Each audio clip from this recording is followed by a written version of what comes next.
Alright, this video is about accessing files on the remote server so that you can do something with SPSS and then bring it back outside of the remote server. But actually, I'm going to frame this around the question of whether or not you should buy SPSS. So the work we did this weekend was good. I mean, people got an introduction to SPSS, but we did have significant problems. And so this does raise for me a question of how we're going to do this going forward. Alright, first some of the pros and cons. Obviously, the Vlab software is free. That's a big pro. The SPSS software is $60 for a 6-month license if you're a grad student. So, not out of reach, but it would be nice if you didn't have to pay for it. And you can use the Vlab software for free, but it's going to be a little tricky.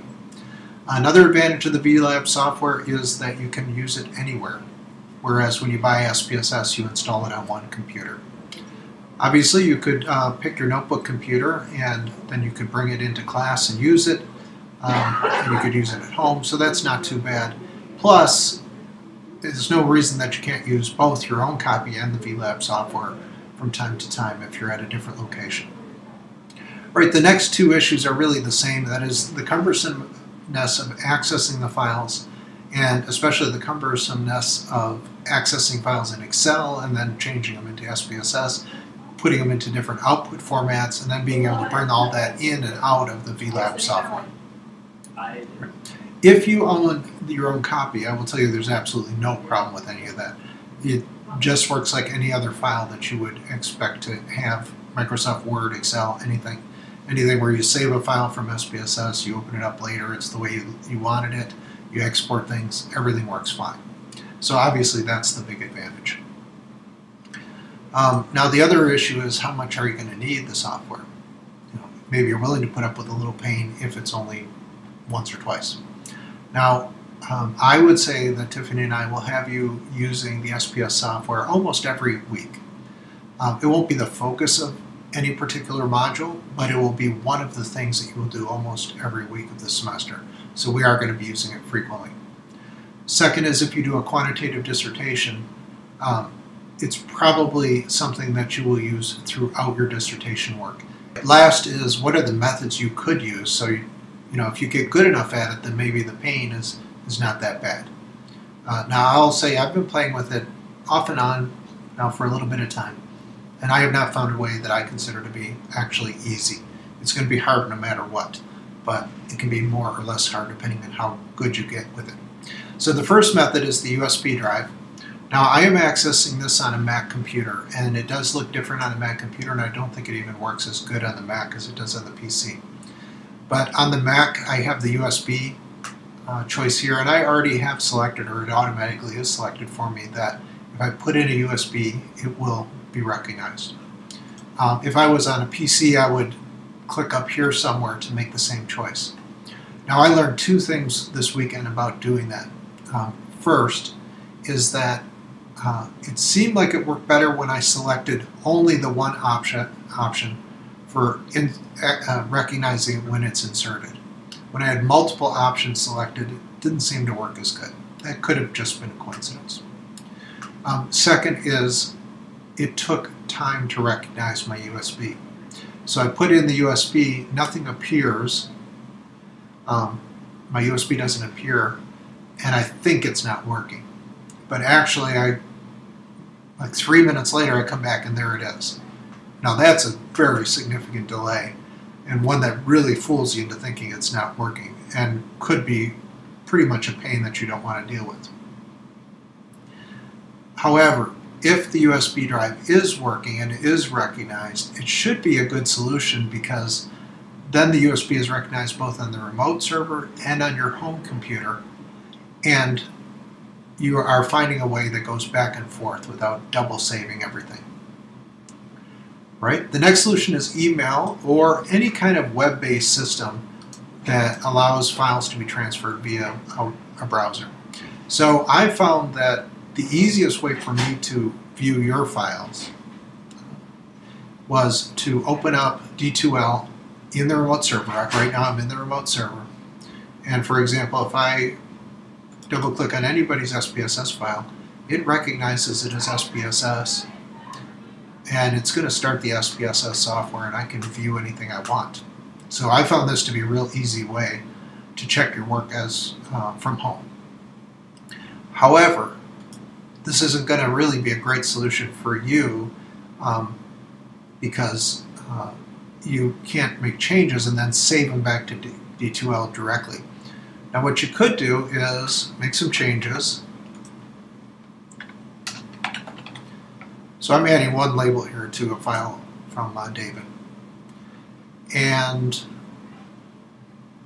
I will save the file to the desktop.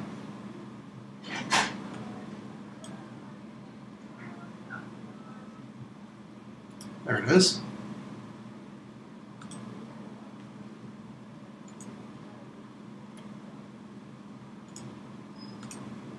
Right. I should have saved that file to the desktop.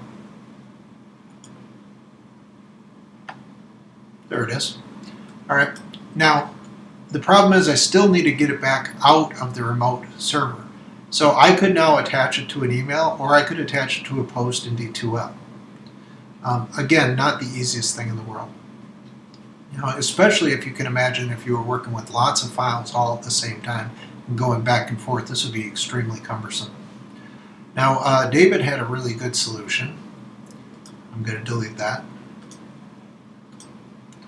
And his solution was to use Google Drive. So I put several people's files in Google Drive. I put them in a folder called SPSS, and I access Google Drive via a browser on the internet to see how this works. All right. Now, if I double click any of these files, they're not going to open up in SPSS. But instead it will ask me if I want to download. Okay, so maybe that's what I'll do. So I'll select all these files and download them. And open it up. And so here I have these files. They are in a window that is part of this remote server. They're not on the desktop or anywhere really where I recognize how to find them. So what I'm going to do is create a new folder on the desktop.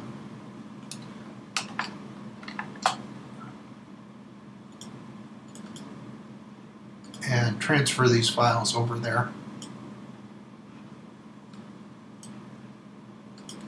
Alright, so what I've got so far is a folder on the desktop called SPSS, and I can open any of these up and do anything I want with. Alright, so I now have made changes to this file, and all is good except for the problem is I still don't have it outside of the remote. I cannot access this outside of the remote. I could maybe transfer it to a USB drive at this point, you know, create a folder on the desktop, do a lot of work, then transfer it to a USB drive. That might be a good solution. Or I can transfer it back to Google Drive. Now, maybe some of you can come up with a good solution for this, just like David had a good idea to use Google Drive, but all I know to do at this point is to drag this file back over here. And notice what it did was it actually created a second copy. It didn't copy over the original one, so that's the thing that I don't really know how to handle. But it does work, and I have tested that it will come back to Google Drive that I can access outside of the remote server. It also takes a couple minutes for it to transfer, so again, not very convenient. Last thing I want to show you is I did actually install the Google Drive app on my remote desktop. And it does actually, and I just synced one folder.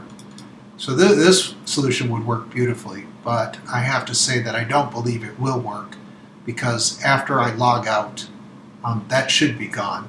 And the next time I log back in, it won't be there.